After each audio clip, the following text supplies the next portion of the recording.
The President and the Vice President met by secure video conference with their national security team to hear intelligence, security, and diplomatic updates on the evolving situation in Afghanistan.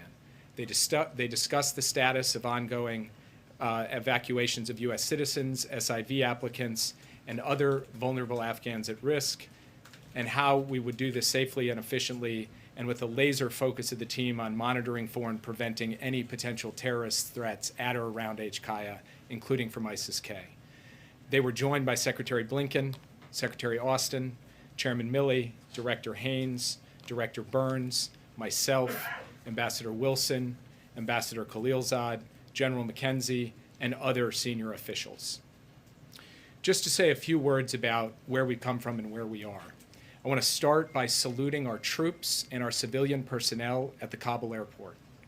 I want to salute the Defense Department, the intelligence community, the State Department, the Department of Homeland Security, and especially our country team in Kabul, who have been doing incredible work under very trying circumstances. They have safely and effectively drawn down our embassy compound and retrograded our diplomatic personnel. They have now secured the airfield and are conducting flights out of the country. They are moving American citizens, as well as Afghan nationals and third country nationals. They are facilitating flights for our allies and partners to get citizens and others out of Afghanistan.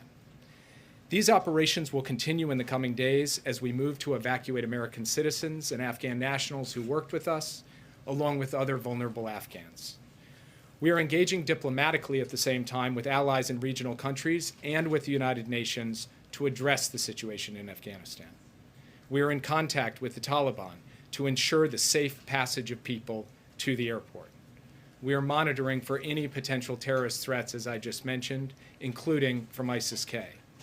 We intend to continue these operations over the coming days before completing our drawdown.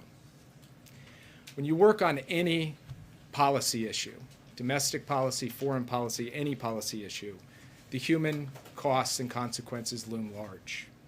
And we're all contending with the human costs of these developments. The images from the past couple of days at the airport have been heartbreaking. But President Biden had to think about the human costs of the alternative path as well, which was to stay in the middle of a civil conflict in Afghanistan. There are those who argue that with 2,500 forces, the number of forces in country when President Biden took office, we could have sustained a stable, peaceful Afghanistan. That is simply wrong. The previous administration drew down from 15,000 troops to 2,500 troops. And even at 15,000, the Afghan government forces were losing ground. What has unfolded over the past month has proven decisively that it would have taken a significant American troop presence, multiple times greater than what President Biden was handed, to stop a Taliban onslaught. And we would have taken casualties. American men and women would have been fighting and dying once again in Afghanistan, and President Biden was not prepared to send additional forces or ask any American personnel to do that over the period ahead. There have been questions raised about whether we should have drawn down our embassy and evacuated our Afghan allies earlier. These are reasonable questions. We did dramatically accelerate the SIV process and move out a substantial number of SIV applicants and their families. But the Afghan government and its supporters, including many of the people now seeking to leave, made a passionate case that we should not conduct a mass evacuation lest we trigger a loss of confidence in the government. Now, our signaling support for the government obviously did not save the government, but this was a considered judgment.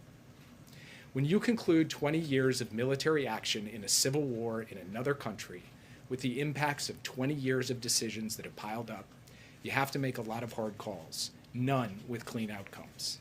What you can do is plan for all contingencies. We did that.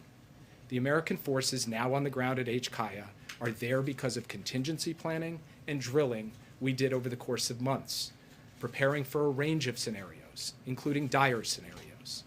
President Biden ordered multiple battalions to be pre-positioned in theater, and he activated them for deployment before the fall of Kabul.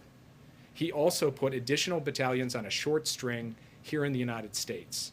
Those battalions have now flowed in as well. Yes, there were chaotic scenes yesterday, but as Admiral Kirby said, even well-drawn plans don't survive first contact with reality. and they require adjustments, and we've made those adjustments.